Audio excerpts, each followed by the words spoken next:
Hello students, welcome back to KD classes. आज हम करने वाले हैं क्लास 12th हिस्ट्री के एमसीक्यू क्वेश्चंस जो कि आपके बोर्ड्स 2024 के लिए बहुत ज़्यादा इम्पोर्टेंट हो सकते हैं।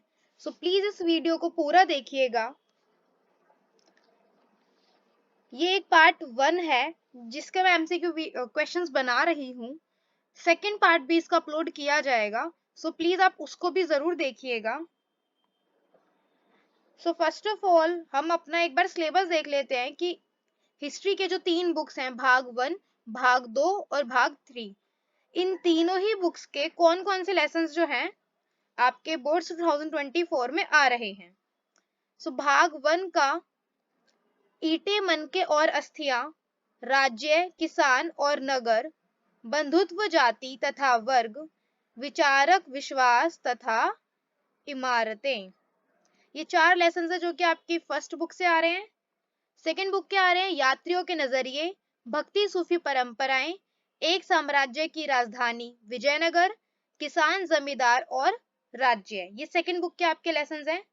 एंड थर्ड बुक के लेसन है आपके उपनिवेशवाद और देहात, विद्रोही और राज, महात्मा गांधी और राष्ट्रीय आंदोलन तथा संविधान का निर्माण। ये 12 चैप्टर्स हैं जो कि आपके इस एग्जाम में आने वाले हैं। हम इन सभी चैप्टर्स को कवर करेंगे। This is the MCQ video. First question है, राखलदास बनर्जी को मोहनजोदड़ो के अवशेष किस वर्ष मिले?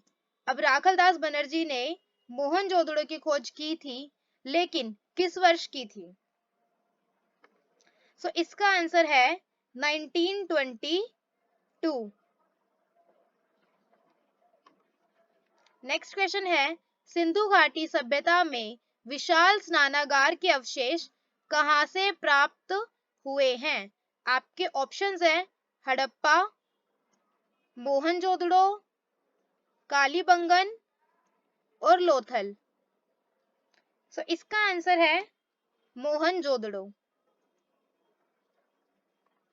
नेक्स्ट क्वेश्चन है, हड़प्पा सभ्यता किस युग की सभ्यता है? हड़प्पा सभ्यता बहुत पुरानी तो है, ये सब जानते हैं, लेकिन वो किस युग की सभ्यता है? इसके ऑप्शंस हैं पूर्व पाषाण युग, प्री स्टोन एज, नवपाषाण युग, लौह युग और कांस्य युग। इसका आंसर है कांस्य युग। जो हड़प्पा सभ्यता है वो कांस्य युग की सभ्यता है, ये उतनी पुरानी सभ्यता है।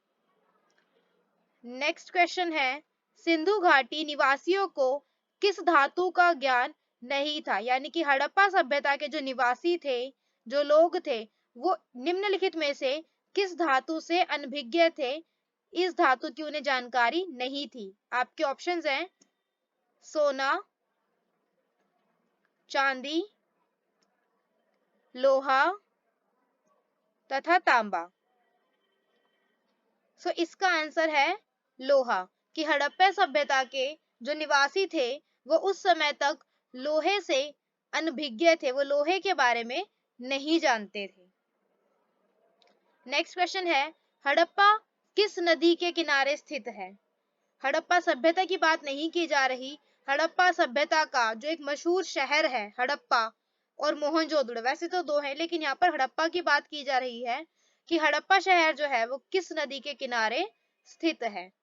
तो ऑप्शंस हैं सिंधु नदी, ऑप्शन सेकंड है व्यास नदी, सतलुज नदी तथा रावी नदी। And the answer is Ravi नदी, कि हड़प्पा शहर जो है वो रावी नदी के किनारे बसा है। नेक्स्ट क्वेश्चन है, हड़प्पा की बस्तियों की खुदाई किसने की थी? कि हड़प्पा शहर जो है वहां की बस्तियों की खुदाई किसने की थी? ऑप्शंस हैं सर जॉन मार्शल, सेकंड है sir William Jones, third Mortimer wheeler and fourth है फर्स्ट एंड थर्ड दोनों। इसका आंसर है फर्स्ट एंड थर्ड दोनों, यानी कि सर जॉन मार्शल और मार्टिमर व्हीलर, इन दोनों ने ही हड़प्पा सभ्यता की बस्तियों की खुदाई की थी। हड़प्पा की बस्तियों से 2000 से अधिक मुहरें पाई गई हैं। यह किसकी बनी होती हैं? यानी कि हड़प्पा सभ्यता से या उस सभ्यता से संबंधित जो मुहरें हमें पाई गई है उनके स्थलों से, वो मुहरें कौन सी धातु की बनी होती थी? लोहे की, चांदी की, फिरोजा पत्थर की, या फिर शेल खड़ी की? सो हड़प्पा मुहरें जो थी वो शेल खड़ी पत्थर की बनाई जाती थी। नेक्स्ट क्वेश्चन है, हड़प्पा सभ्यता में पाई गई मुहरें आमतौर पर किस प्रकार की होती थी? यानी यहाँ पर आपको बेसिकली उसका शेप बताना है। किस धातु की बनी होती थी? शेल खड़ी धातु की, लेकिन उनका जो शेप था वो कैसा होता था? त्रिभुजाकार, गोलाकार, चौकोर, या फिर इनमें सभी? यानी कि या तो वो त्रिभुजाकार बनाई जाती थी, या फिर गोलाकार, या फिर चौकोर, या फिर आपका फोर्थ ऑप्शन है कि इन तीनों ही शेप्स की बनाई जाती थी। तो इसका आंसर है चौकोर। हड़प्पा सभ्यता की जो मुहरें थी वो चौकोर शेप की बनाई जाती थी। नेक्स्ट क्वेश्चन है, मोहनजोदड़ो का शाब्दिक अर्थ क्या है?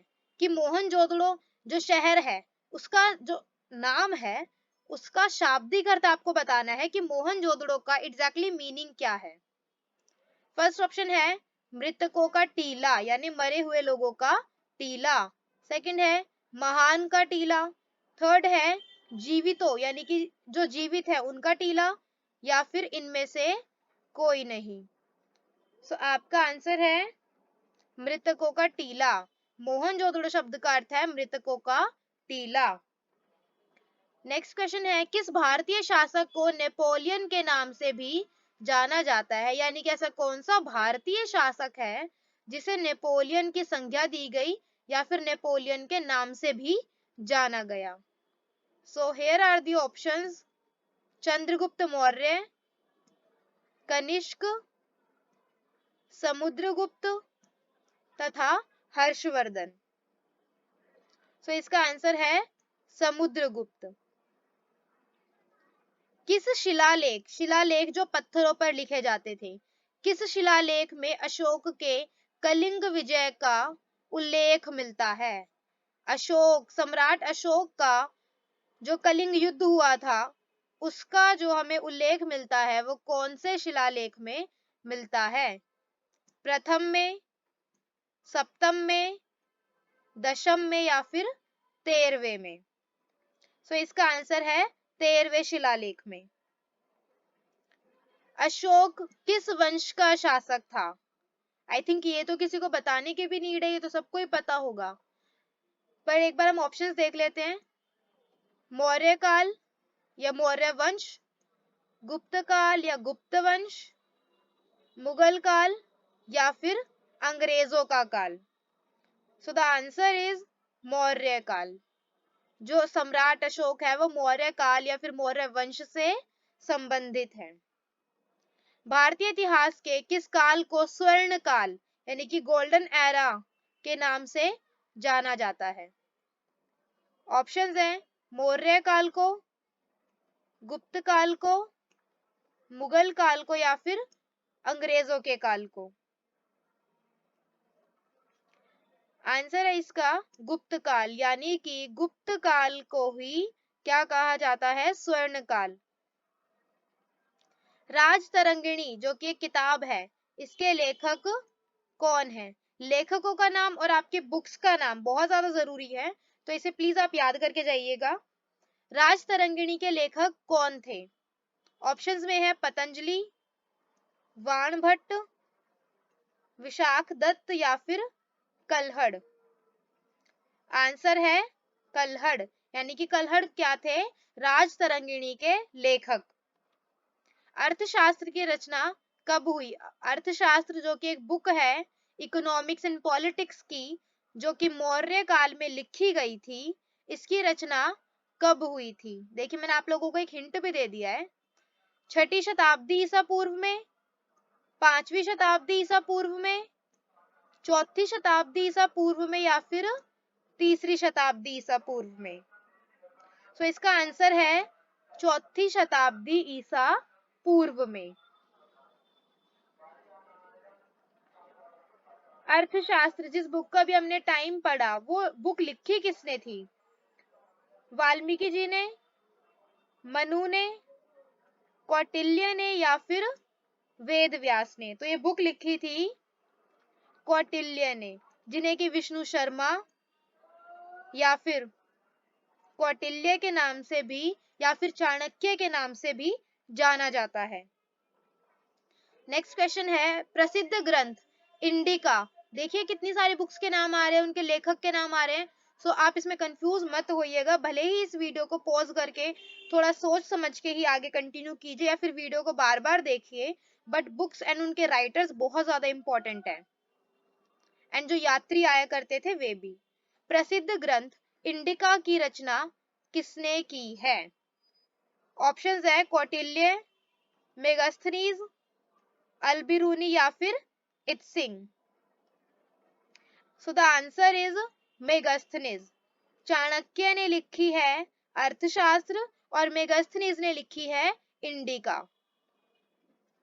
कलिंग युद्ध, जो कि अशोक, सम्राट अशोक का युद्ध था, वो कब हुआ था?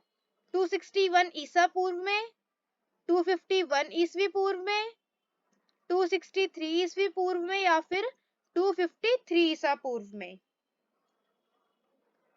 सो वो कलिंग युद्ध हुआ था 261 ईसा पूर्व में, याद रखिएगा।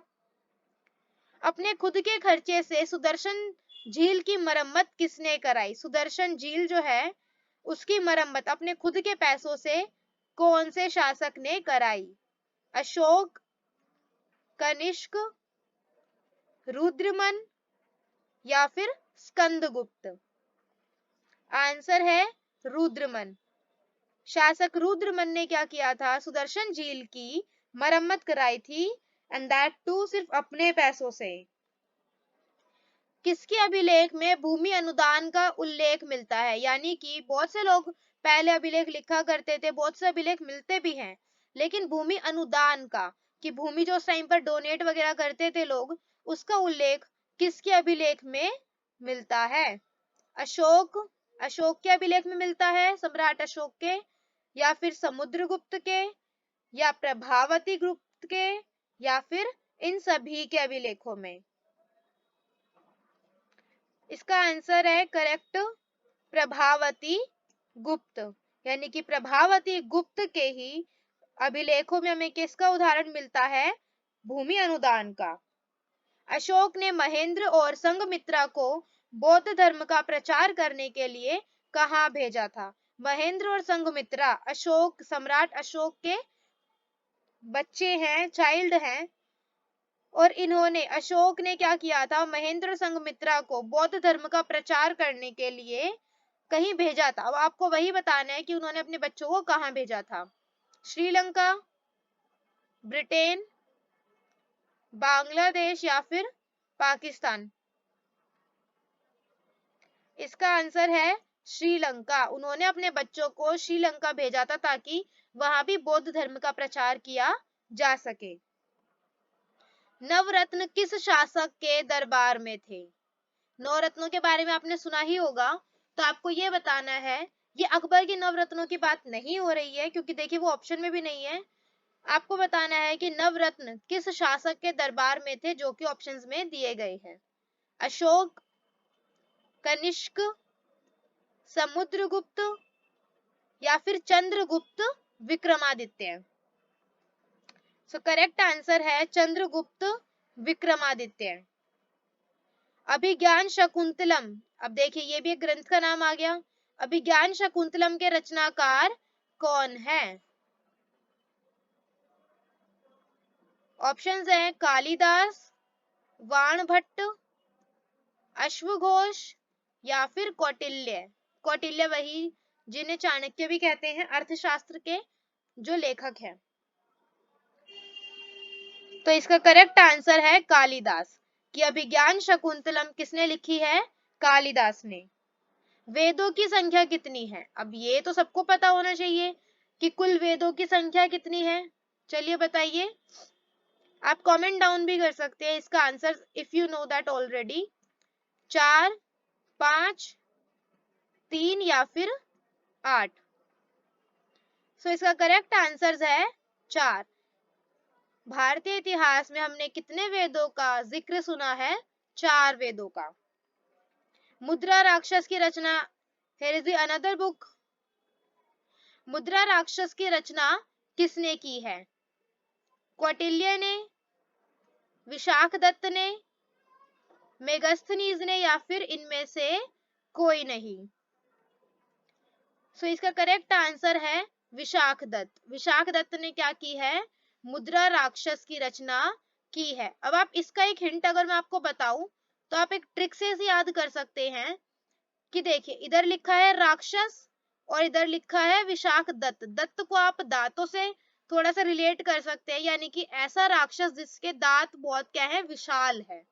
ऐसा करके आप इन्हें कुछ याद कर सकते हैं। ये कोई ट्रिक नहीं थी, बस माइंड में आया तो बता दिया।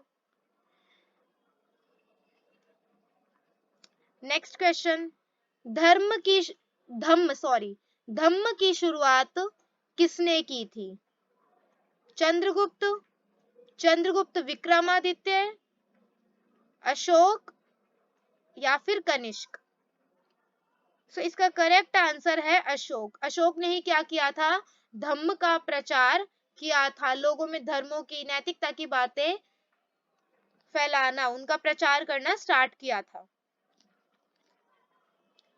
नेक्स्ट क्वेश्चन है, तक्षशिला विश्वविद्यालय कहाँ स्थित है? एक तक्षशिला विश्वविद्यालय है जो कि इंपॉर्टेंट होता है, और एक होता है नालंदा यूनिवर्सिटी। नाम सुना होगा आप सबने, एक तक्षशिला और एक नालंदा। अब मैं ये नहीं बताऊंगी कि नालंदा कहाँ है, वरना फिर आप तक्षशिला का आंसर पहले ही पता कर लेंगे। फर्स्ट ऑप्शन है पाकिस्तान, सेकंड है बांग्लादेश, थर्ड है भारत एंड फोर्थ है बर्मा जो कि म्यांमार में है। इसका करेक्ट आंसर है पाकिस्तान। जो तक्षशिला विश्वविद्यालय है वो पाकिस्तान में है, जिसे कि वर्ल्ड की सबसे पुरानी यूनिवर्सिटी माना जाता है। एंड जो नालंदा यूनिवर्सिटी है वो इंडिया में है। दुनिया का सबसे बड़ा महाकाव्य, सबसे बड़ा ग्रंथ कौन सा है? महाभारत, रामायण, मनुस्मृति या फिर इनमें से कोई नहीं। बताइए जरा। एक तरीके से आपका टेस्ट चलता है जब हम एमसीक्यू की वीडियो करते हैं। आप मेरे आंसर बताने से पहले ही आंसर को खुद सोचिए, खुद दिमाग पर जोर डालिए, और अगर आपको वो आंसर आता है तो आप उसे कमेंट भी कर सकते हैं, और अगर कमेंट नहीं करना तो आप उसे खुद अपने माइंड में भी रख सकते हैं। फिर जब मैं आंसर शो करूं तो फिर आप उससे क्रॉस चेक कर सकते हैं, ताकि आपको पता लग सके कि आपको कितने क्वेश्चंस का आंसर आता है ऑलरेडी, और आपको अभी कितना मेहनत करने की नीड है।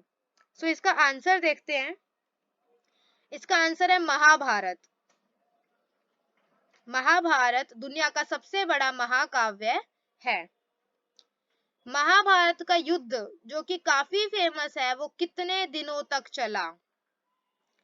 ऑप्शंस है 14, 16, 5 एंड 18। इसका करेक्ट आंसर है 18 डेज तक। जो महाभारत का युद्ध है वो 18 दिनों तक चला था। नेक्स्ट क्वेश्चन है, महाभारत की रचना किस भाषा में हुई है? महाभारत जो काव्य है जिसे हम पढ़ते हैं उसकी रचना किस भाषा में हुई है?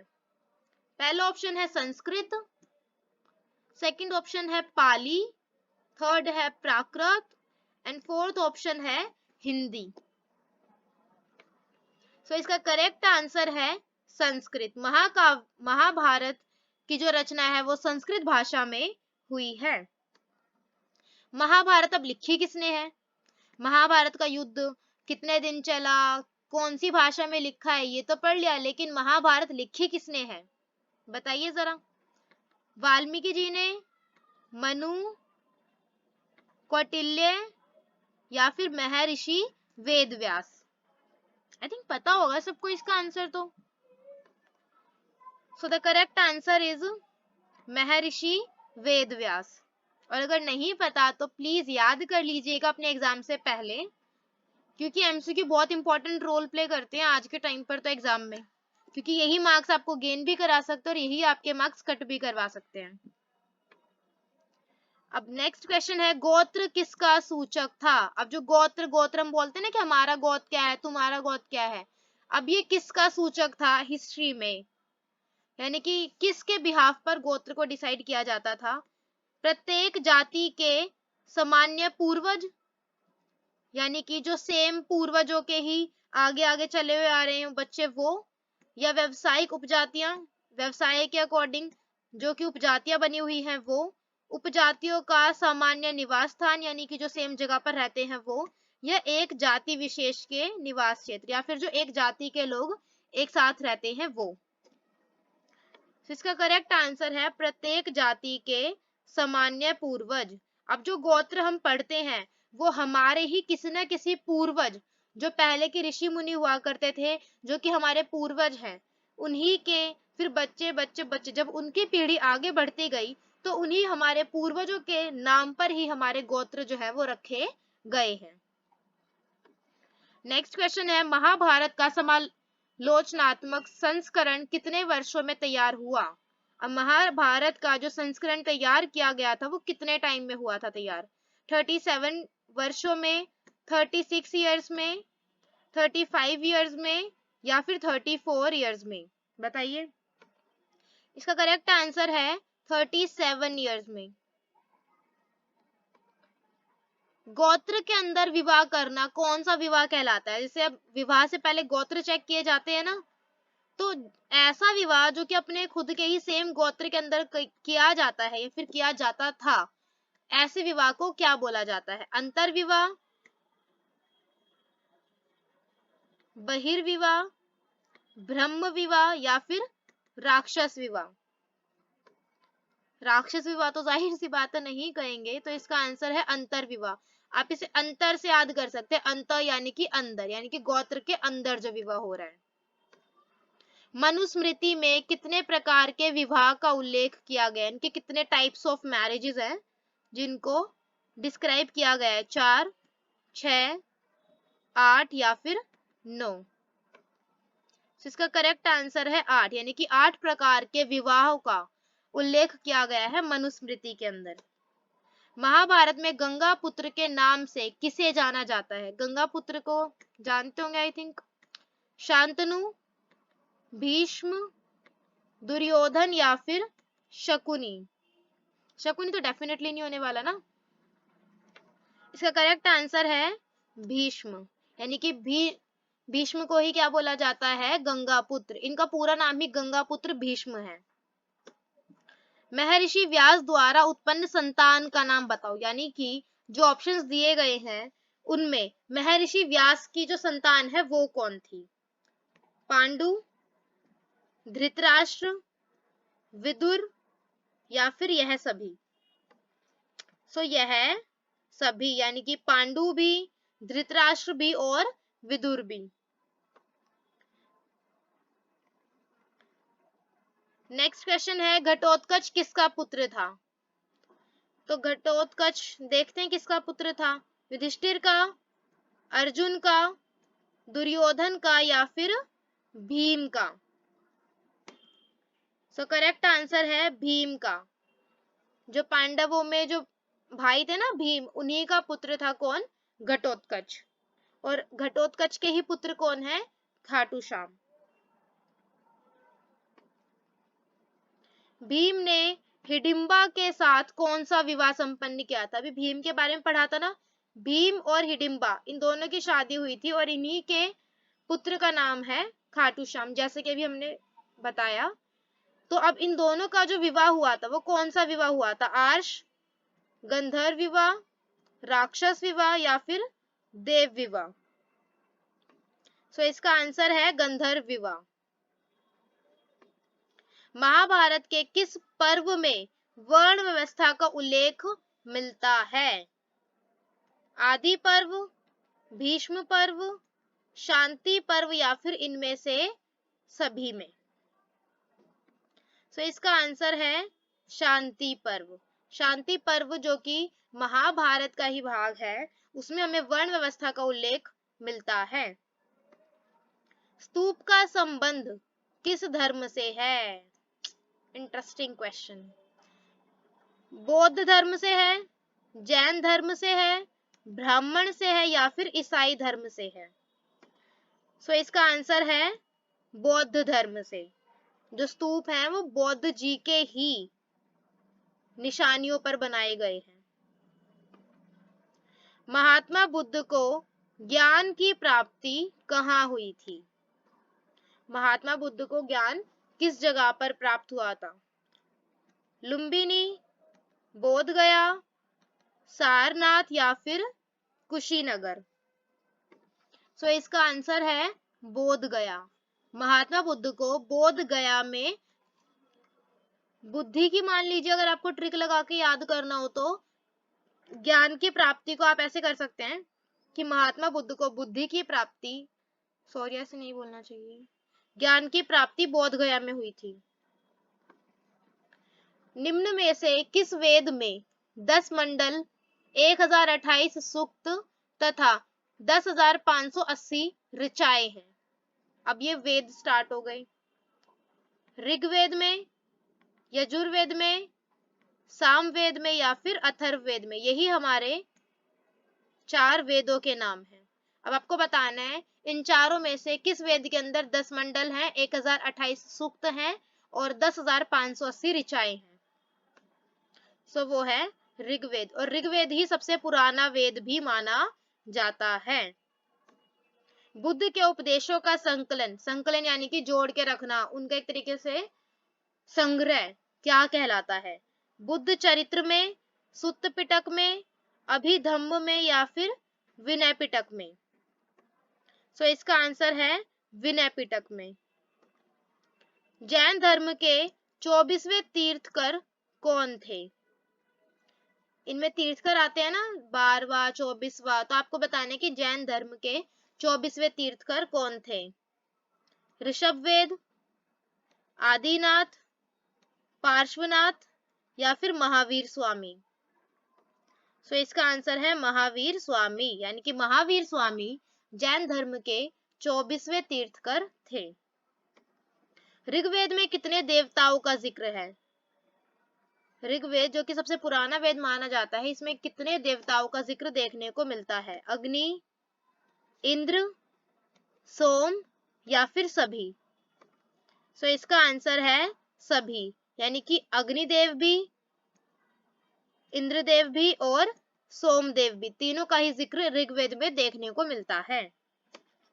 अल बिरूनी किसके साथ भारत आया? मोहम्मद बिन कासिम, महमूद गजनवी, मोहम्मद गौरी या फिर बाबर? सो जो अल बिरूनी है वो महमूद गजनवी के साथ भारत आया था। वो हमेशा से भारत नहीं रहता था, यात्री था ये। इब्न बतूता ने अपना यात्रा विवरण किस भाषा में लिखा था? इनके यात्रा वृत्तांत को किस नाम से जाना जाता है, ये भी आगे क्वेश्चन हम करेंगे, बट फिलहाल देखते हैं कि इन्होंने जो अपना यात्रा विवरण लिखा है वो कौन सी लैंग्वेज में लिखा है? फारसी, उर्दू, अंग्रेजी या फिर अरबिक यानी कि अरबी? सो अरबी भाषा में इन्होंने क्या करा है? अपना यात्रा वृत्तांत, अपना एक्सपीरियंस लिखा है। दिल्ली से दौलताबाद किस शासक ने अपनी राजधानी परिवर्तित की? जो राजधानी है वो स्टार्टिंग से mostly, not every time but mostly Delhi ही रही है, लेकिन कुछ शासकों ने इसे बदलने की कोशिश की है। तो अब आपको बताना है कि ऐसा कौन सा शासक था जिसने दिल्ली से दौलताबाद शिफ्ट कर लिया था राजधानी को? सो पहला ऑप्शन है बलबन, मोहम्मद तुगलक, अलाउद्दीन खिलजी या फिर अकबर? सो इसका करेक्ट आंसर है मोहम्मद तुगलक। मोहम्मद तुगलक ने दिल्ली से शिफ्ट कर लिया था दौलताबाद में, कि मैं दिल्ली में नहीं बल्कि दौलताबाद को अपनी राजधानी बनाऊंगा। वास्को दी गामा, ये भी बहुत इंपॉर्टेंट क्वेश्चन है। जैसे पूछ लिया जाता है ना, कभी भी कोई रैंडम पीपल पूछ लेता है कि बता पानीपत का युद्ध कब हुआ था, ऐसे करके ये भी एक क्वेश्चन है जो कि कभी भी कोई भी पूछ सकता है और एग्जामिनर भी आपसे पूछ सकता है कि वास्को दी गामा कब भारत आया। सो ऑप्शंस हैं 17 मई 1498, 17 मार्च 1598, 17 मार्च 1498 या फिर 17 मई 1598। सो इसका करेक्ट आंसर है 17 मई 1498 को। मोहम्मद बिन तुगलक ने किसे दिल्ली के काजी के रूप में नियुक्त किया, यानी कि मोहम्मद बिन तुगलक जो शासक रहा है दिल्ली सल्तनत के टाइम पर, उसने दिल्ली का काजी किसे नियुक्त किया था निम्नलिखित ऑप्शन में से? अल बिरूनी को, इब्न बतूता को, बर्नियर को यानी कि फ्रांसो बर्नियर, या फिर अब्दुल रजाक को। सो करेक्ट आंसर है इब्न बतूता। इब्न बतूता को काजी के, ये क्वेश्चन आ सकता है कि काजी के पद पर किस यात्री को बिठाया गया था, और किसने बिठाया था? मोहम्मद बिन तुगलक ने। तहकीके हिंद में किसका यात्रा विवरण लिखा है? अब ये जितने भी यात्री पहले के हुआ करते थे अपने यात्रा वृतांत को क्या कर देते थे? पब्लिश करवाया करते थे, वो भी किसी ना किसी नाम से। तो हमें यही बताना है कि तहकीके हिंद जो है वो किसके यात्रा विवरण का नाम है? अल बिरूनी की यात्रा विवरण, अब्दुल रजाक के यात्रा विवरण, फाहान के यात्रा विवरण, या फिर मार्को पोलो। तो इसका करेक्ट आंसर है मार्को सॉरी अल बिरूनी, यानी कि अल बिरूनी के ही यात्रा वृतांत को तहकीके हिंद के नाम से जाना जाता है। रिहला में किसका यात्रा विवरण है? अब तहकीके हिंद तो देख लिया जो कि अल बिरूनी ने लिखी है अपना यात्रा वृतांत। अब बात आती है रिहला की, तो रिहला का राइटर कौन है, यानी कि किसका यात्रा वृतांत है? अल बिरूनी का, ये तो अभी पढ़ा है, अब्दुल रजाक का, इब्न बतूता का, या फिर बर्नियर का। सो इसका करेक्ट आंसर है इब्न बतूता। इब्न बतूता के यात्रा वृतांत को रिहला के नाम से जाना जाता है। यात्रियों का राजकुमार किसे कहा गया है? इंटरेस्टिंग क्वेश्चन है ना। सो बताइए यात्रियों का राजकुमार किसे कहा जाता है? फाहान को, हेनसांग को, अल बिरूनी को, या फिर इब्न बतूता को। सो इसका करेक्ट आंसर है हेनसांग, यानी कि हेनसांग को यात्रियों का राजकुमार कहा गया था, तो यात्री। तंबाकू पर किस शासक ने, ये भी आ सकता है, तंबाकू पर किस शासक ने प्रतिबंध लगा दिया अपने टाइम पर? अकबर ने, बाबर ने, जहांगीर ने, या फिर शाहजहां ने। सो इसका करेक्ट आंसर है जहांगीर ने। जहांगीर ने क्या कर दिया था? तंबाकू पर प्रतिबंध लगा दिया था। आईने अकबरी किसने लिखी? अब एक और बुक आ गई है, आईने अकबरी के राइटर का नाम आपको बताना है कि ये किसने लिखी है। ऑप्शंस है बाबर, फौजी, अबुल फजल, या फिर बदायूनी। सो इसका करेक्ट आंसर है अबुल फजल। बुक्स और उनके राइटर्स के नेम तो याद रखिएगा ही। आईने अकबरी लिखी थी अबुल फजल ने। शेख मुइनुद्दीन चिश्ती की दरगाह कहाँ स्थित है?